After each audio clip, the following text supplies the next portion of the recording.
मैं भीमराव अंबेडकर। आज से 133 साल पहले 14 अप्रैल को मेरा जन्म हुआ था। कुछ ही दिन बाद मेरा जन्मदिन आ रहा है। मैंने इस देश के लिए, यहाँ के दलित एवं पिछड़े समाज के लिए क्या किया, उसका मुझे जिक्र करने की जरूरत नहीं है।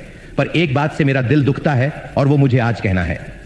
आपको यह वादा करना है कि आने वाले 14 अप्रैल से पहले जो मैं आपको कहूं उसका आप खुद पता करें। आजकल इंटरनेट पर गूगल सर्च करने से सब मिलता है। मेरे बारे में तो इंटरनेट भरा पड़ा है। बस आपको अपने मोबाइल फोन में गूगल सर्च करना है। मेरा जन्मदिन आने से पहले मैं जो आपको बता रहा हूं उसकी हकीकत का खुद पता लगाएं।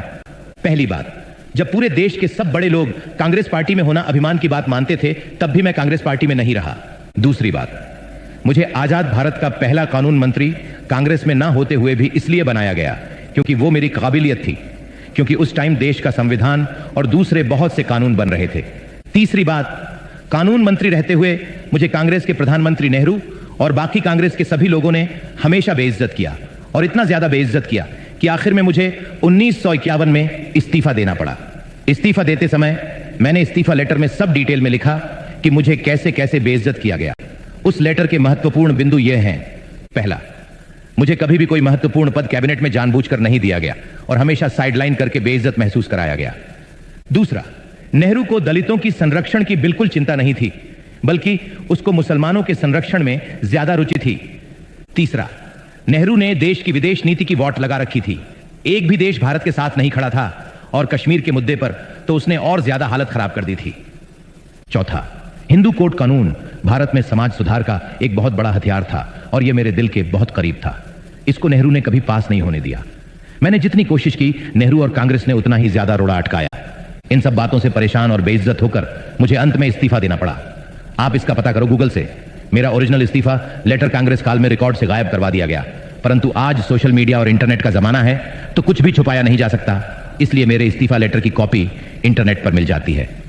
इसके बाद पहली बार देश में लोकसभा के चुनाव 1952 में हुए। मैं चुनाव जीतकर भारत की पहली लोकसभा में जाना चाहता था।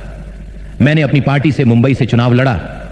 कांग्रेस ने मेरे ही पीए नारायण कजरोलकर को मेरे सामने अपनी टिकट पर खड़ा करके षड्यंत्र करके मुझे 15,000 वोट से हरा दिया और बेइज्जत किया। मैं भारत की पहली लोकसभा में नहीं जा सका। फिर दोबारा पहली लोकसभा में जाने का मौका 1954 में आया, जब महाराष्ट्र के भंडारा में उपचुनाव की घोषणा हुई। मैंने यह चुनाव लड़ा। यहां भी कांग्रेस ने मेरी ही बिरादरी के भाऊराव बोरकर को मेरे सामने खड़ा करके मुझे हराया और बेइज्जत किया। नेहरू और कांग्रेस ने मुझे देश की पहली लोकसभा में घुसने ही नहीं दिया, और दूसरी लोकसभा के चुनाव से पहले मैं देह छोड़ चुका था। यह बेइज्जती मेरी मृत्यु के साथ ही नहीं रुक गई, ये चलती रही। मृत्यु के बाद भी जब तक कांग्रेस सरकार रही तब तक मुझे भारत रत्न नहीं मिला। नेहरू ने जिंदा रहते रहते खुद को ही 1955 में भारत रत्न दे दिया। उसकी बेटी इंदिरा, उसके दोहिते राजीव, सबको भारत रत्न दिया गया। यहां तक कि ईसाई धर्म का भारत में प्रचार कर